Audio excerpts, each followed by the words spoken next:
Hello, good evening and welcome to Rangers Radio. Join myself, Ox Gerrard, my mate Bridgeman. Evening, Bridge. Oh, good evening to you, Ox Ger. Big good evening to the boys in the lobby and to all the Rangers fans listening in all over the world. Good evening and welcome to Rangers Radio. How we doing, Bridge? I'm good, pal. Good, yourself? Okay, mate. Aye, slowly getting back to normal, mate. Just take things as they come. Hopefully, we're getting near the end of all this, and people can start living a life and be healthy, I hope. Yeah, and I thought I heard you saying something maybe last night or the night. You might be you're actually started back work now? I have, yeah, but no, only a few people when I work, a handful, literally a handful. Yeah. But we'll take it as it comes, because companies they'll no unfurlough people till they need them back at work, Bridge. Yeah. Is it going to ramp up then, do you think? Or is it all preparation work? Like. That's what it looks like, mate. That's what it looks like. But we'll hear more this week with the government. Sunday, I think the big announcement is. So we'll hear for that. And I know that the football authorities were in talks with the Scottish government. God, that must have been some talks. The SPFL and the Scottish government. God forbid. What is this? What's this SPFL like, man? For God's sake, you know. Well, I think they were all there. The SPFL, the SFA. Yeah. Well, you know, no one other place is going to shit. Excuse the language. No, Bridge, man. I know, pal. I know. That's a yellow card. That's your 54th yellow of the season. Come on. I never even touched him, ref. I think the thing about it is football is important to the economy, Bridge. You know, particularly massive. You know, it brings a lot of revenue, and they maybe don't get the credit they deserve. In a small economy like Scotland, it'll be a decent figure, and the government will need to be careful. So hopefully we get a roadmap soon, and when I say soon, that could be in the next few weeks, where we're going to go with this whole thing, and maybe next season might start in August, September time, and we might be fortunate that we get to go and see it, hopefully, but nobody knows, Bridge. I think that the subway, Glasgow subway, probably, I don't know about a percentage, but a big percentage of that is made up by Rangers. There was a flight going about, and I don't know if it's true. I was only showing a picture of it, and it was an Aer Lingus flight, and it was absolutely mobbed coming in the day. So if you can sit in a plane surrounded by people, what's the difference in a subway, you know? So as long as we need to watch that, but people aren't hypocritical, you know. It's all right for them to sit in a plane, but you're not allowed to go and sit in a football match. I can't wait up. But we'll see where it takes us. Great discussion last night, Bridge, about Steven Gerrard. I thought people were very, very honest. Yeah, I think so. There's not much to be. You can't be anything other than honest about him, because to me he's a straight guy, and we know to a certain extent he'll be a bit pissed off with the way the form dropped off the cliff for a wee while. But I think he's keen. He's as keen as mustard. He knows this season's a washout by the sound of it now. Excuse me. So next season he's got to start ramping up, and he's got to find out what's going to happen. Are we going to still have players? What kind of pools he got? How many squad he's got? And so on and so forth. And it's going to cost us a lot of money, or it's going to lose us a lot of money. One of the two. Because some of these players will just leave. All right. So the question I'm going to put out for the callers, because we had the discussion for Steven Gerrard, and you'll need to get a pencil and keep a note of this. Oh, for God's sake. Oh, I know. Or an abacus, whatever suits you best. All right, okay, pal. Right. So we'll ask the people in their lifetime, because it's going to be different. You come for the I would say the Scott Simon era. Would that be your first? Scott Simon's the manager, yeah. So we've got yourself, and maybe Fox will reach at GFK's, maybe William Winton. You know, so we cover all the bases. And and all bears Bill Struth. So we've got the whole generations of the Rangers covered. So what I would ask people, in their opinion, what's their top three managers? Top three Rangers managers, or just managers? Because, I mean, for me, if you looked at it, for our club, you have to put Struth up there. But I was never seen Struth's teams. So it's the ones that they know. The ones that they know, and I think that would be fair. It wouldn't be fair to say us Stardug about Bill Struth and Bill Struth's teams. He maybe know the stats, and to be fair, the questions we were asking Port Bear before the show, it wouldn't be fair to ask him anything. That's a good point, by the way, about Port Bear. That's a really good point. Remind me never to ask him a question again. No, we can't ask him anything, mate. Yeah, I hope he's chuckling away in the background there. But look, can I just say that? See, when you're asking about the managers, I think there's sort of different eras, isn't there? Yes, the era. No, but the era of Scott Simon had he went from the big Tomlinson T5 bladder, and dubbing boots and leather studs. He went from that era right through to the sort of just before Davy White, 1969, something like around about that time. But when they get rid of Davy White, they brought Davy White in. It's a long time. It's hard to. I would say Scott Simon would have been the most, certainly. I thought he was a great manager for Rangers, but at the tail end of his career, it wasn't that great. But he covered up such a long time. It's really difficult to say how well he could have done if he'd gone even further. You know. I met Scott Simon as a boy when I was up at Firhill, mate. And it was you wouldn't. I didn't know it was Scott Simon at the time. The first conversation I had with him, because he was obviously he was an older gentleman by then, and I had a conversation with him, and then somebody pointed out that was Scott Simon, and I was a bit gobsmacked at the time. A real gentleman, Bridge, real gentleman, because obviously. He wasn't even a football man, was he? He was a cricket man. He was a big cricket fan. Anyway, I would suggest that Scott Simon would be, but the chances are there's only a few of us of that era. I would suggest. Do you want me to put them down or what? Yeah, you're 3 points for the top, 2 for second, and 1 for third. Yeah. Right. Okay, pal. Obviously, I'm a wee bit ahead of the curve. I'll give you mines and why. Yeah. And my top, I'll do them in reverse order. I go Jock Wallace, Walter Smith, and Graham Souness. Right. So Souness, Smith, and Jock Wallace. Top 1 Souness, number 2 Smith, and number 3. I'll go along with you there. By the way, I'm going to go along with you. Right, so that's my 3, and obviously as the show develops, I maybe give you the reasons, but we've got a few callers sitting waiting, so we'll maybe open it up and see where it takes us, if that's all right with you. Right, go for it. Yeah, all right. So well, I'm trying to sneak. I'm trying to sneak Scott Simon in and Dick Advocate, because I really like Dick Advocate. I love Dick Advocate. I love that, you know. But I have to say, your choice of managers is very good. Very good. I loved it. I loved Dick. He started brilliantly. Graham Souness for me just took his from anywhere. Walter Smith twice, absolutely brilliant. But the Souness thing just turned it all around for us. And obviously, Big Jock, grew up with Big Jock, 2 treble winning teams and Mr. Rangers, and I had the pleasure of meeting all the 3 managers and enjoyed meeting them all. Maybe after the show I'll tell you a story. Right, so the number is. Please call in. Number 0141 356 1972. Come and join. And join us at Skype at rangersradio.online. We will be brought in the call by Old School Blue Fox, and I think Fox has joined us quickly, mate, and we'll maybe quickly get his first 3 before we take the first caller, who is Port Bear. Evening, Fox. Good evening. How we doing, mate? Are you all right? I had a wee technical mishap there. I had to reboot the computer. I heard you might not be easy today because you were steaming. Oh, no. Maybe that was a different kind of steaming. Had my apron on the day and marching about the house cleaning. I don't think there's anything wrong with wearing an apron, Fox, but that's just There they are. Anyway, best managers that I've seen.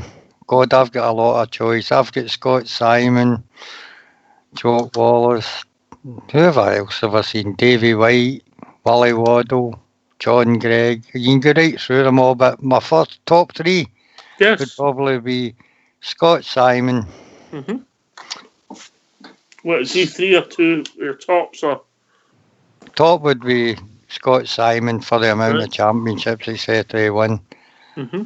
I don't know whether to go for Willie Waddle, who brought us our only European thing we know. That's probably one. Have you looked at Waddle's record apart from Barcelona? Well, wasn't he terrific? But he still won us that trophy. Yes. That's amazing fun. But I'd probably go for Scott Simon. Can you hurry up, please? I've got my work tomorrow. Oh, I've got a big choice, mate. Big choice. Right, we'll come back to you. Walter Smith and probably Dick Advocate. All right, okay then. All right, mate. You don't need to rush it. We've got a while. Bridget's thinking about his, and we'll be joined by young Port Bear. Evening, Port Bear. How we doing, boys? Oxford, Bridgeman and Fox. Hope you're all good. We're all right, mate. We're all right. How are you? Very well, mate. All right, back to work tomorrow. Start dog might not get in the Rangers Radio 5-a-side team, but you'll not get in the Rangers Radio quiz team. Certainly not for music, mate. Who was it? Simon Ferry? Who was it? I don't know. Who was Brian Ferry, you tube. For God's sake. Who was the other one? Who was the other guy? Wally Harvey or something? No, Alex Harvey. Alex Harvey. I don't know who they are. The sensational Alex Harvey band. That was the name of his band. The sensational Alex Harvey band. Dear, oh dear. Scots boy from Glasgow. Did you hear the question about managers, mate? Obviously, you're a lot older than you let on, so you've got quite a few yourself. Well, I'm going to start it off with probably Advocate number 3, Walter Smith and Graham Souness, 2 and 1, mate, because it's hard for me to split Souness and Smith, because Souness was the start of probably the best part of my Rangers supporting career. You know, when he changed to Scottish football and, you know, things started to go on the up for that. But then Walter Smith delivers 9 in a row. I get it. I mean, Smith's record's actually better than Souness's, but it's where you take it for. And Smith's record coming back and getting us the 3 championships for we were in a mess, mate, you know. Aye, 2007 he comes back, second time in charge, mate. You know, there's no need for introduction with Walter Smith. You know, he came from Carmyle. He grew up as a fan. So it just makes everything better, doesn't it? It just makes everything fantastic. I just find it hard to split them. So I went Graham Souness number 1 and Smith for number 2, Advocate number 3, mate. Because Advocate football and his brand, he changed. All right, Rich will take note of that. Anyway, we'll be joined by young Stardog. Evening, Stardog. Who's saying there? Who's saying Tell me who it was, Oxford. Show me who it was. Point it out to me. Who said when I come on there? Oh, Bridgeman. I'm for the ghetto, Bridge. Don't say that to folk for the ghetto. That's a Aye. Alex Harvey, wasn't that boat bear? No knowing his music. Yeah, that's shocking, isn't it? Shocking. Aye. Shocking. For a young man about town. Just shocking. Yeah. Right. Are you ready for this? I'm ready, I'm waiting. My number 3, Steven Gerrard. Right. For one reason, and one reason only, mate. See what you're talking about, the Graham Souness, and I'm bringing that buzz. I feel like for where my club's been the past 10 years, Steven Gerrard gave me a sense of pride and happiness in my team again, mate. I get it. So he's going... Right, okay. So he's going in there. Yep. Second in there's Alec McLeish. I think 7 trophies that he won, mate, in the time that he did it. I think he won the first 5 trophies that were up for grabs when he came into Rangers. A lot of happy memories. Obviously, I was a lot younger then when Alec McLeish was there. But number 1 for me, mate, is Walter Smith. The second time around, the happiness that guy brought me, mate. European finals, you say, the 3 league trophies. It was in every single final, mate. Basically, he's taking time about. You know what I mean? We never won them all, but he got to most of the finals. We won most of the cup finals every single year. The league was a given.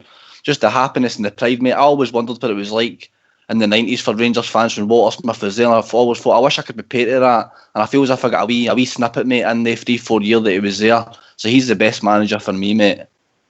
Aye, well, great reasons. I mean, Big McLeish, it's a sort of era that Snow always looked at the most favourably, but he done a good job for us. And obviously, it went a wee bit Pete Tong that last season, and I think people knew he was leaving. When players know you're leaving, the same as when we announced Walter was leaving in the October for that season. That was one of the biggest mistakes we made in our history. We should have never have done that. Aye, great reason, Stardog. I get it. I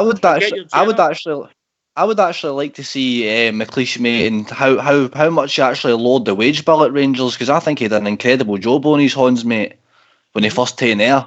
You know, inherited a really, really strong team, but as the years went on, you kind of seen his teams weakening a bit, mate, and they star players starting to kind of fade out.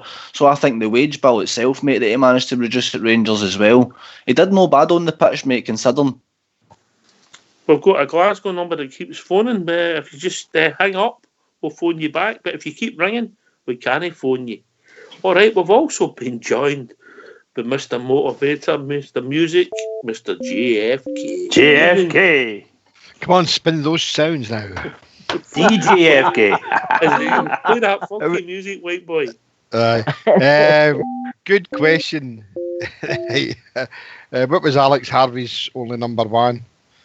Oh, no, it's the right show. I know. What was it? I know, because you played it just before. Right, anyway.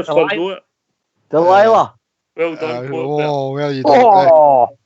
Are you keen at just copied me there? It's the Rangers quiz all in again. My three guys in ascending order, right? Mm-hmm. Same as Stardog there. Drum roll? No, you're all right, mate. It's a rolling sausage I'm wanting.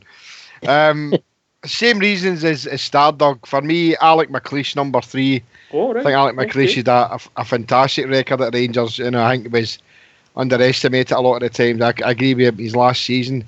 But no, his 7 trophies, his treble season was absolutely fantastic. Number 2 for me has got to be the man who won 9 trophies, is Jock Wallace. Great memories going to see the Rangers when Jock was a manager, and he's just that big character who didn't give a you-know-what for anybody, but he could, my God, could he not put a team together. Number 1, for obvious reasons, is the gaffer of all time, is Watty. Walter Smith's my number 1, mate. Definitely Walter Smith. All right, okay, I'll take this caller. Evening, caller. How you doing, guys? My name's George. How we doing, George? Not bad, mate. First time on the show, mate? It's the second time I've got family that played for Rangers. Geordie Shaw. All right, okay. Dylan McGeoch. With a few family members all over the years that played for Rangers. I just think that the club's getting duped as well, guys, hanging on for a couple of days. I think that if evidence is there, get out in the open, get out, shut these people up, get out and see what's happening. Move on. Let's move on, mate. See where we go, see what leads to an independent investigation. Well, the club have never said, it wasn't the club that said the evidence was coming out today. We assumed, and obviously we assumed wrongly, because there was a story in the Scottish Sun on Sunday where Devlin said that the evidence would come out within 72 hours. Maybe they're being advised for their legal team, mate. That's all I can think of. Could be right. Obviously, could be right, mate. There's just a lot of things happening just behind the scenes. I just think that we're all getting duped again. You know, it's like, I just think, really, in all honesty, if we've got something there, let's put it all to rest and let's get it out in the open. Let's put everything to bed and let's get moving on with hopefully getting started next season. Let's see if we can do it. Yeah, look, I mean, my main opinion, this is only my main opinion, is that if they've got something, though, it needs to be decent, because what's been happening, if they haven't got something that's decent, we'll have egg in our face, and the people that are involved are intelligent people, and I like to think they've done due diligence. Listen, mate, we're inundated with calls. We're going to talk about something else. Thank you for taking my call, guys. Have a nice night out there, and speak to you soon, guys. All the best, mate. Bye-bye. Cheers. I know it's a hot topic, but we're having a wee bit of a giggle tonight rather than the politics of Scottish football. But, I mean, we had to take the boys' call, Brock. Good call. But GFK, you were in the middle. Yeah, as I say, number 3, Alec McLeish. Number 2, Jock Wallace. And my number 1 is going to be his 2 terms at Ibrox, Walter Smith. Absolutely fantastic. I know people say, well, where's Dick Advocaat or Graham Souness and that, and I know you pick. Everybody's got different reasons, you know. When you're looking at the records at the people who's managed our club, and Jock Wallace doesn't really make it onto any lists about percentage of games won. Obviously, he was a manager for 72 after the cup final, and obviously we didn't have the greatest years in the league.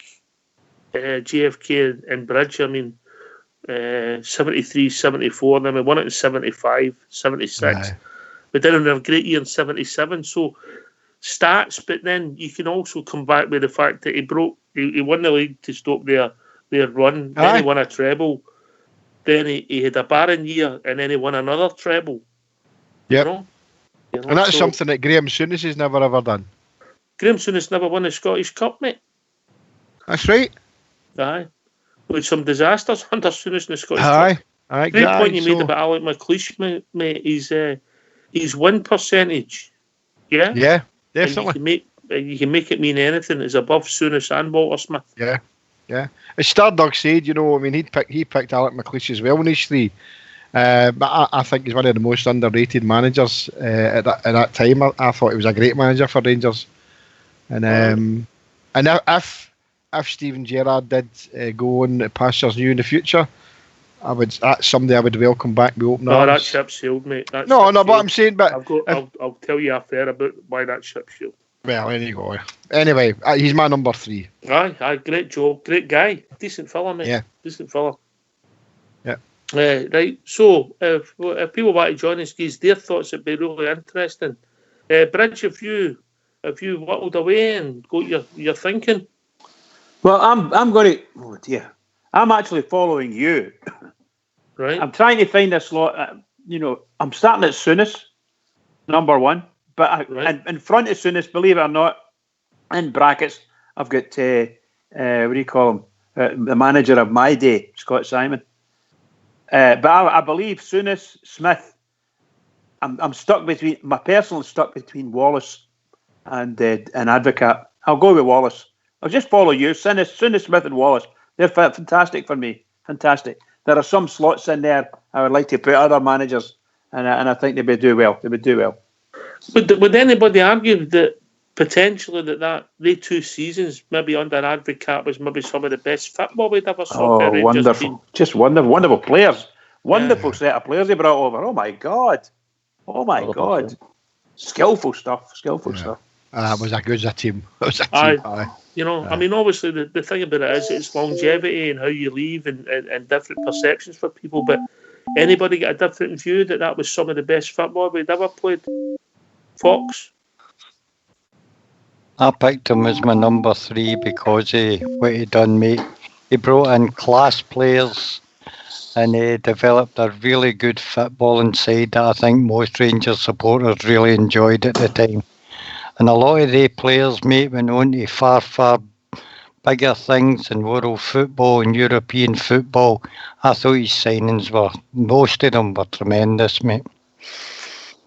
Aye. I mean, he pretty much ripped it up and started again, and it was a great brand of football. I mean, the Smith team it finished, it still had Loudrop, McCoy, Stalberts in it. We could have won the double. They were pretty much robbed of the double when people would argue we blew it. But can't take your call right now. Just leave your. Just waiting for a caller coming in. But Stardog, Advocaat, that 2 year, mate, great football. Aye, some fantastic football, mate. I mean, you look at the budget he had on, and some of the players he was bringing in, mate, they were absolutely phenomenal. I mean, we've mentioned folk like Michael Mols, Giovanni Van Bronckhorst. I know Albertson, that was already there, but Albert's fitted the bill for his team. I know he didn't really like him. I mean, your Kanchelskis, your 2 guys, players like that, mate, you could go on all day. I liked Advocaat, mate. I don't know. McLeish had more time for me. I think McLeish came up and picked up a Rangers team after Advocaat that was really, really struggling to get results. They weren't really playing good football either. And he inherited that team, mate, and he scooped up the first 5 trophies that were available to him. And I think that's something that many Rangers managers can't do. Aye, he basically done what Advocaat done. Advocaat won 5 out of his first 6 trophies, mate, and then McLeish won 5. Can't take your call right now. Just leave your message after the tone. And when you're done, press hash or just hang. All right, but aye, I get it. But I think Oxford, the limited resources we had in the 2005 season, a helicopter Sunday. You know that team. It wasn't the best Rangers teams, but they had a resilience about them, mate. You know, I think a couple of signings in the January that McLeish made and Buffel and Ferguson were enough to push us out of the line, and he was a clever manager that way. He knew where it to get the team out of the line. Here's a question for JFK. There you go, obviously, Big Continent came into Advocaat's team and he was never up to it, and he was blinded by him. Is there a similar problem for what we've got this now, whereas McLeish came in and he got stoppers, Kyriakos and Big Marvin, guys who were just defenders. I never rated Big Marvin. I just thought he was a waste of time. I never rated him at all. He was part of that 2005 league. I know. Side. Aye, I know. But I just couldn't take to him. I just thought he was one of the most awkward players. I would have liked to pick Advocaat because I think if you might all agree with me, and the fact is that would you all say that it's that the players that he brought in was probably there was more world class players played under Advocaat than any other Rangers manager? World class. No, that's a whole show in its night. I mean, there's a lot of people, and how many world class players have we had? Well, that's the question I'm asking. You know, would you say under the Advocaat era that there was more world class players in that couple of seasons than there was in any other season? I would say there was five world class players. Van Bronckhorst and Newman. Real good players. The two De Boers. European and Frank De Boer was. Frank De Boer wasn't that good with Rangers, Bridge, man. I don't think maybe he missed that penalty against Hibs. He's still a high quality player. We hardly seen him play, Frank. He hardly played. He was done. He was done. I mean, I'll have a check and see how many games he actually played. We can need you. But they were world class players. Yeah. I wouldn't say world class. Signed Canadian. Yeah. I would say like world level, you know, and European class. But to hand out world class titles to people like that are that tag, I would say somebody like Gaza to me is probably what I've seen as world class at Rangers. Gaza, Laudrup, Cooper, and Baxter. There's only four I could think. Gaza, Laudrup, Cooper, and Baxter. They would come under world class for me. Van Bronckhorst, most assuredly Baxter, best player ever seen. Van Bronckhorst, absolutely outstanding. Coming right through from where he came through, all through Rangers, down to Arsenal, and away he went over to Barcelona. Absolute different class player. Wonderful to watch. Listen, that'll be a show for the whole night, but we're talking about managers. Great question, mate, because world class, I don't think we've had that many. But with people just below that, I would say Gascoigne was just below that level. Well, maybe the question should be for the future that can you name a world class 11 that played for Rangers? I don't know how to get myself in, but there you go. We've been joined by Andy for Leeds. Evening, Andy. How we doing, mate? Not so bad. You all keeping well, aye? At the moment, mate. So far, Andy. So good. Yeah, good. Aye. Well, my three would be McLeish, Wallace, and Walter Smith. That would be my three. You know, for the times that he gave me and the memories that gave me on the, McLeish on the mini filth, winning it that day with my family and spending it with Shungs and my dad before he went and all that. And then obviously the Dunfermline win when we won that one. Wallace, well, he was just a man, wasn't he? Battle fever on, real Rangers man. And Walter Smith, well, come on, both times where he took us in the second period, with no money in that. Yeah, I think for me they would be my three. And my time, like, you know. Good memories. Yeah. I mean, everybody's slightly different. De Boer, Frank De Boer only played 17 games for his Bridge. Aye. Yeah. Yeah, may I say, I wasn't meaning that he was world class when he was playing with Rangers, but he was a World Cup player. Definitely a world class player. I mean, brother, two world class players. Aye, well, I mean, we've had a few that Van Bronckhorst went on the better things. Gattuso. Oh yeah, absolutely, yeah. World Cup winner, you know. So it's how you judge this, you know. Laudrup didn't set the header on fire away for us. People, we love him, but he didn't do great in European ties for us a lot of the time, you know. So you've got to put it up in the thing. But but it's all about opinions. But the manager, so what's the scores on the doors? Smith's been very constant in this Yes. Bridgeman. Yeah, most people have got Smith. Run about number Smith and 2 or Souness. 1. Smith and Souness. Smith is number 1. Souness is number 2. And actually, Wallace is a draw with Wallace and Advocate. And Advocate. So I couldn't even think of his name there. There's a draw with Wallace and Advocate. All right, Portbell, you surprised at that? I'm not, mate. I'm not. Obviously, I didn't expect different managers from likes of Fox and Jimmy at Bridgeman, but there's an absolute constant with everybody who Walter Smith and Graham Souness's Bridgeman's easier. So I'm not surprised, mate, because when you think some of the most successful times at our club has been under the 3 guys, Souness been the one that started it all off, more or less, and from then on, I was born in '77, so from there on, it was just everyone was rosy for me for the best part of right up to 2012, probably. So no, I'm not surprised one bit, mate. Was he sell a young team there? Oh, sorry, I'm off, Mike. Sorry, guys. No wonder you're laughing, Stardog, yeah? Can I say 87? 77 and he's gone, he's still the young team. What an absolute... Stewart's inquiry should be going into that, I tell you. I'm sure I said 87. Oh, you slipped up big time there. That's sure you're at the young team, mate. I don't think you said 87. I don't want to upset you, Stardog, but oh dear, he is in a young team.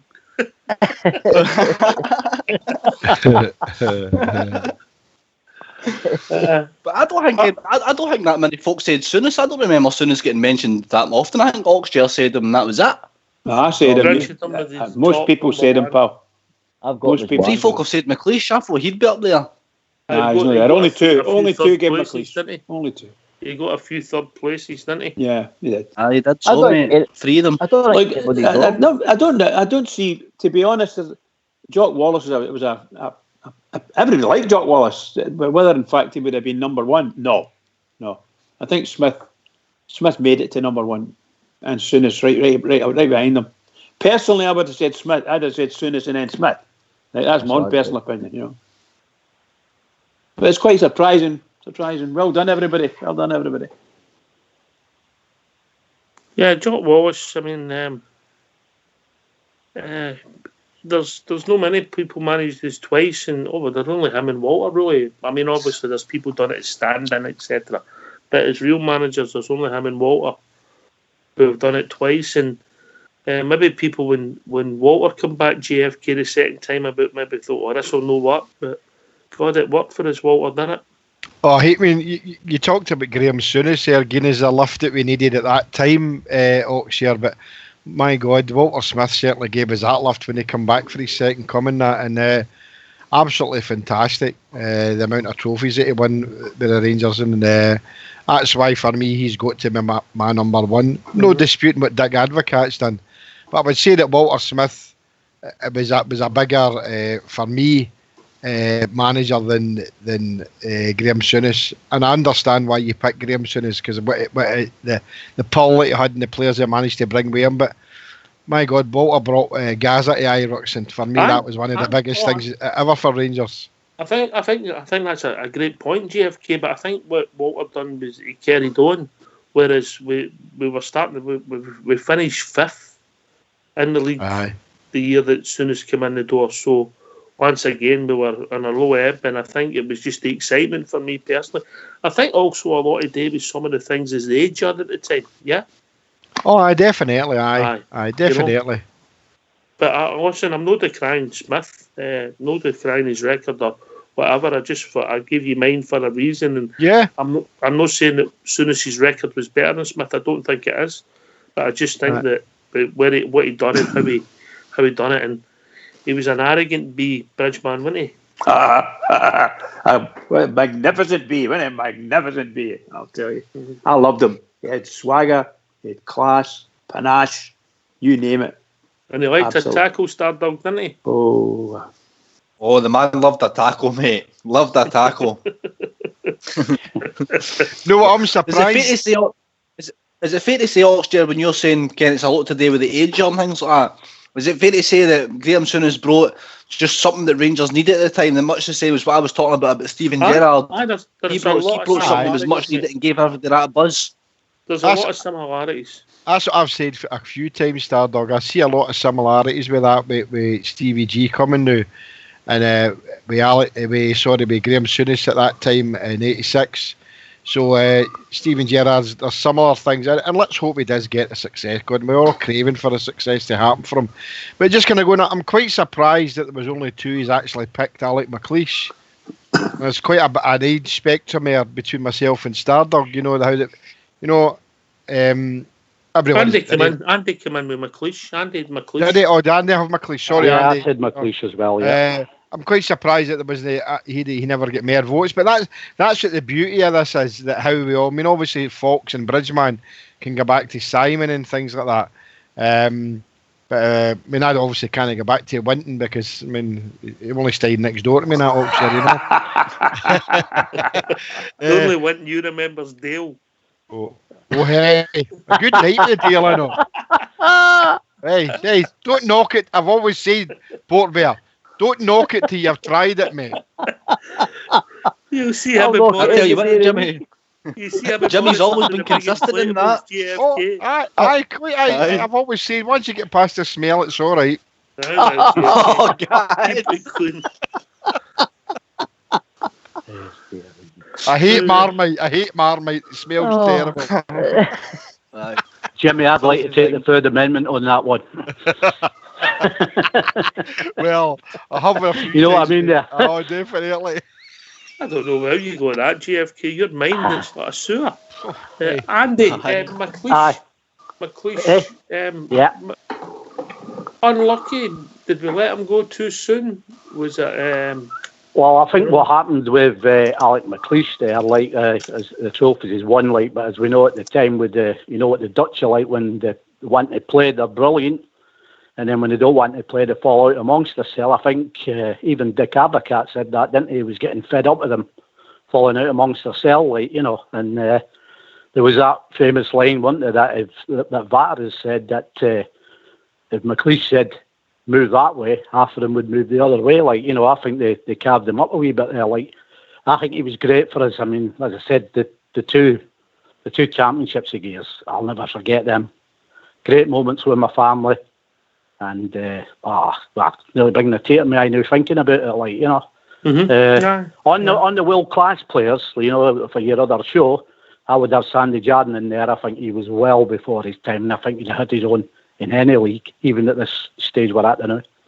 So he was one of my world-class players, You're putting Sandy Jardine in front of Jim Denny? Oh, aye. I forgot all about that guy. I'm just asking, mate. It's all about opinion, you know what I mean? It certainly is, aye. Maybe we'll do that for a giggle. We could do our worst team one night, Stardog. That would be interesting. Well, there'll be some names in there, wouldn't there? There'll be some names in there, boy. And Carlos Svensson at centre back. Yeah. Capuccio. Billy Urquhart. Capuccio was all right, man. Oh, no. I would have the Usher Pelly in midfield, mate. Worst player I've ever seen, Port Bear. You've got to play me. I tell you my story before, Austria. You put me in the bench. That's where I'm most useful. Let you have a bag I'd go for Cribari. I'd go for Cribari. Let me have a couple of fags, mate, and I'll come on for the last 15, 20 minutes and score you a couple of goals. That's what I'm all about. Hey, come on, now talking about fags now. But like a couple of Mayfair. Weed. I never mentioned that. That's you, Bridgeman. I think we've got a hippie in the show, guys. I think we've got an old hippie in the show. Tom's brother, Bridgeman. Port Bear. What's your view on McLeish? Was he unlucky? I mean, obviously you would have been at the peak of your powers playing football then, so you might not have saw as much of the games as some people, but he had to rip it up, start again, lower the budget. I think the first week he walked in the door, I think Claudio Rayner left us. So he started losing decent players, mate. Got us to the last 16 in the Champions League, and the big boy that swung his leg would have been in the quarterfinals. I don't know if you remember that miss in Villarreal, wasn't it? Aye, the away leg, mate. Aye. Oh, he missed one for about 6 Lovren inches. Lovren was superb that year for us in the Champions League, by the way. Superb he was. And he got us that far, and the wheels came off the league, but I'm glad that people mentioned McLeish Portbear. I don't. You think you mentioned it at the start of the show earlier on, Ox. He doesn't get the credit, I don't think, that he probably deserves. You know, the two leagues that Andy was talking about, you know, just for the sheer, you down to the last games of the season to win 2 leagues, Helicopter Sunday and stuff, you know, and to throw it right up them the way we did in them two leagues, it was absolutely fantastic. You know, he's got a higher win percentage than Walter Smith and Graham Souness, mate. He actually beats them in the overall win percentage category. So, you know, he won a lot of games for Rangers. And I think when he joined Rangers as well, he was told at the very start, you're going to need to cut your cloth here, mate. And he had to deal with bargaining with Bosmans, free transfers, Dado Purcell, etc. Kiriakos, somebody mentioned him. They were great players. I liked the two of them. Thought they were absolutely fantastic. So for the money he had, and in the market he was sort of floating about in, mate, I think the guy delivered. He's not a failure in my eyes. Definitely not a failure. He was a great manager and he was great for our club, definitely. Should never have sold Russell Latipi.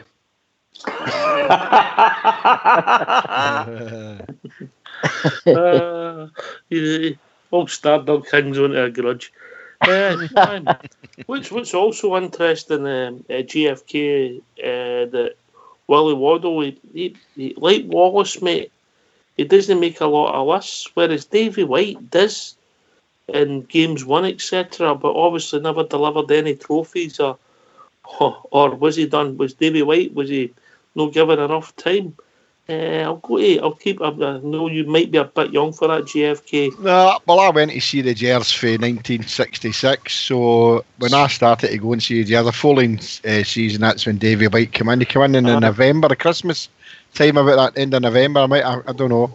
Mm-hmm. But he only lasted a couple of seasons, you know. He won Hee-Haw, as you said. But he's actually, when you look at records, and I know stats can mean anything for you, his win percentages and the goals scored and all that is better than Scott Simon.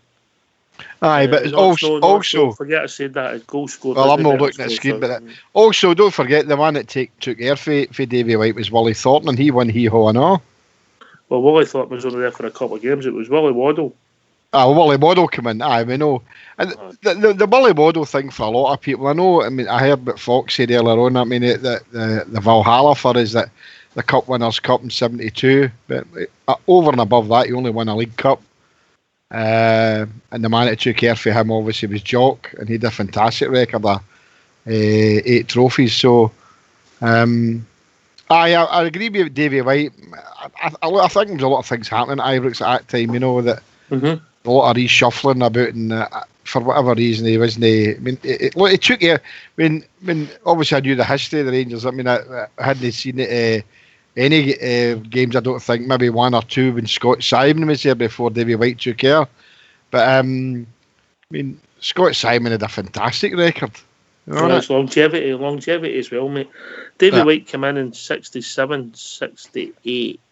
Yeah. And then in his first season in management, mate, he only lost 1 game, which was the final game, 3-2 at Ibrox against Aberdeen. Yeah. One loss in a season, mate, is pretty decent. And at the time he was up against Jock's team, mate, and we all know that they had a decent side then, Yeah, they did, aye. I've got to give them a credit for that, but it's no nice to do it, but I agree with Air Fox, aye. Was it the European thing that let him down then, obviously? No, I think it Leeds United, we lost to Leeds, who were a fabulous side back then. We drew nothing each at Ibrox, and then they beat us 2-0 at Ellen Road. Quarterfinals of the Intercity's First Cup, as it was at the time. I mean, that was only, and then obviously lost to Hearts in the replay, the Scottish Cup replay, in the first round. So, but league-wise, he was pretty consistent, mate. In his first his first season. Had a bit of success, mate. Beat FC Cologne, good German team, beat them 3-0 at Ibrox. So always hard to beat the Germans. But I'm just saying, Fox, was he maybe just not getting the time? Or thinking back, I've heard people say it before my time, but the people say that the media had done a job on him to get him out, and he wasn't getting enough time. I know this will sound crazy, but he was a very quiet-spoken man, and the press had a dislike for him, mate, because the way he spoke, I think. But I mean, he was brought into Ibrox as second in command to Scott Simon, if I remember right, and then moved in to take the job. As I say, a difficult time for Rangers. Weren't doing well at all at that time, and that's a decent record there, a season losing one game, mate, is it no? Aye, that's fair. Bridgeman? Yeah, I agree with Foxy was saying there when Wallace came in and he took over for Simon. Davy White. Sorry, Davy White. Davy White had a smashing record against the Celtic when he was with Clyde. They didn't get finished second or third in the league, And when he came to the Rangers, he had a smashing record against them. And I think he only lost 2 games or something like that, if he did. So a brilliant record he had against them. He was a good manager, but unfortunately, things didn't go right. I was at the game at Gornick. If my memory serves me right, that was the last game he managed for Rangers. Aye. And I was at that game, and it was just shocking stuff, He played them 10 times, mate. Won 4, drew 1, and lost 5, mate. There you go. So, but it's still not a bad record, because he was only at that time he was a very lower league, if you follow what I mean, manager. He was a coach at Clyde, and he was a really good coach. He was a really good coach, and he ended up falling out with, if my memory serves me right, he fell out with Alex Ferguson. There you go. Cup final. I don't think it was a good day for anybody. No. That day. But just interesting. Some great stats there. Some great. Can I just say, I remember that night the Bridgeman's talking about. I was about 7 or 8 positions away from that time. It was the old enclosure for the dugout. Yeah. I remember that night against Gornick, Labansky tore Rangers apart that night. Yeah. And Davy White's face was, he was shocked.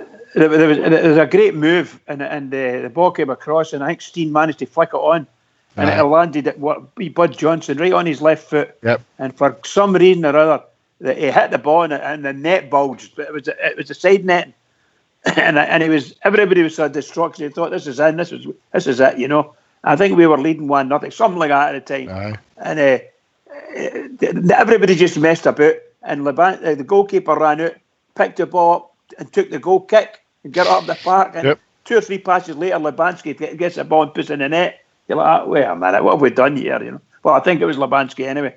But he was a brilliant player, that boy, Labansky. Great player, great reputation. Would the problem have been there? And I'll take it if you don't mind. I'll go to Fox first, then Bridge and JFK quickly, because they're older. Would the problem been there that Rangers, in our eyes, would have been strong favourites to knock that Polish team out? Fox? Aye, probably. But as people said, they had a few good players. Labansky was a tremendous player, mate. Sometimes you get shock troops coming from what it would be back then was the Iron Curtain. The Iron Curtain, aye. And sometimes they produce some good sides and some real shocks in European football. There was a few of that team that only finished third in the World Cup in '74, mate. Mm-hmm. Aye, possibly, aye. Mm-hmm.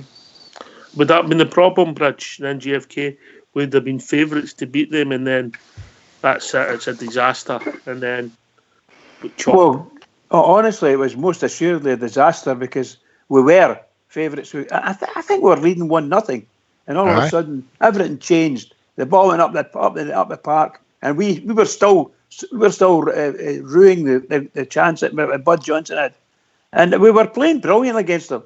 But my goodness gracious, that was just as big as JFK said. That guy was like a giant. Every time the ball came up to him, got to him, it was just brilliant with the ball, And of course, once they scored their goal and they were on, I think it was 3-1 they beat us. 3-1 and 3-1.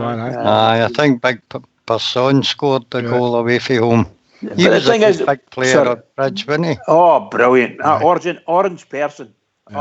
See, as you were saying there, Oxy, I mean, me going to the game, and even at a young age, I did expect Rangers to win. I mean, I've just put the team up here. It's Neef, Johansson, McKinnon, Gregg, Persson, Penman, Baxter, Johnson, Steen, Henderson, and an unlikely man that night was a boy called Brian Heron. And the subs were Sandy Jardine and McDonald. That's a great team we had then. And I know Labansky and Wilczek and Olek as well. I remember him. He was a cracking player. And a guy, I think he's a right back. I think his name is Latocha. Latocha, yeah. He was a cracking player, I know. So maybe we had looking at that there. If you were saying about world class players, I think somebody else said earlier on that Jim Baxter was a world class player. Oh yeah, absolutely. That young boy Heron, Jimmy, was he a left winger? He was a left winger. Is that Brian Heron who became the journalist? Aye. I think it is, I think it is, mate. Andy, before your time, David White? Slightly. I remember my old man talking about him. Would you know, I think my old man used to say he was the first tracksuit manager, before his time to go on the field and do all that kind of stuff with him, the game was changing. The game was changing. Yeah. And I remember him talking about him a wee bit. He didn't say much about him right enough, but it's like what you just said there with only losing the one game against the Sheepshaggers at the last day. I think from what my old man used to say, I think he should have been at least getting another year or so just to see whether he could have taken it on, because it's some record that, isn't it, to be blown out, if you get what I mean. So. But yeah, I would have thought they would have given him another chance there, from what you guys are saying. Yeah. Mm-hmm. Port Bear then started John Ben, but is that the hard thing about managers? Do you stick or twist? And some people have obviously got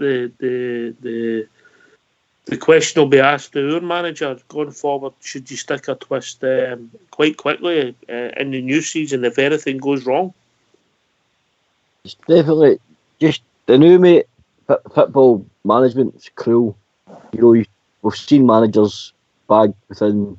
Was it Frank de Boer when he was at Crystal Palace? He was sacked by October. Over in July. It depends on how, as you said, mate, how the season starts. Teams are crucial. It's all about money. Make mistakes. Don't pick your right teams. Don't sign the right players. It's been mentioned on here a few times. You fall on your sword, don't you? It's your team, and what happens is if you don't get it right, they're quick to replace you. Because the trouble is, there's always managers available. If you're asking me if I'm sticking or twisting with Gerrard, I'd 100% stick. I think he's the right man. Me too, but I'm just saying if something was to happen October time or something, people might change their card. Stardog. Aye, I can understand where you're coming from, mate, but for me, I would 100% stick. I know a lot of clubs, mate, they can't afford to stick because there's not a lot of clubs going to keep affording to drag bad results out. Rangers are a club that can't afford to keep no winning titles, so eventually something has to give, mate. But for me, Gerrard is the man to get that first title back. I think the progress made is just the level of consistency, mate, in the progress that he's made in the 18 months, 2 years that he's been in there has been brilliant. We've only just started kind of slipping up the past couple of months. So for me, mate, he's the man for the future. You've got to stick in this occasion, but I understand it, mate. You can't just keep sticking for the sake of it being who it is. It's Steven Gerrard. But if we're no sticking, who do you go to? Do you know what I mean? Where would you go? Because there's no many bigger names out there in world football. Well, I can't believe that nobody mentioned Kachina or Gwen. Yeah. Murty. Stuart McCall. Or Warburton. Ian Gerrard. Aye, Warburton. Did he ever go on all, did he? Anyway, Bridge, we've reached that time of the evening. Oh, you're kidding on. My God. Another marvellous evening, by the way. Well done, everybody. In particular, yourself, Oxshare. Absolutely brilliant. I'm really enjoying these things, to be honest. Can I just say to all the Rangers fans all over the world, and particularly Rangers fans on here, on Rangers Radio, every single one of us, keep it going for the Rangers, because the train's going. Keep it going for the Rangers. Can I thank yourself? I can't remember the caller's name. I don't think I caught the caller's name earlier on before Andy came in. George. Thanks for the call. George, thanks for the call. Thanks for the call, Andy. Thanks to Bridgeman, Fox, JFK, Port Bear, Stardog, and of course, the one and only Old School Blue in the background doing the technical. Thanks to everybody in the lobby. Thanks to everybody for listening. We'll be back tomorrow night between 9 and 10 talking about all things Rangers. Take it away, Old School Blue. Today, forever and for always, we are Rangers through and through.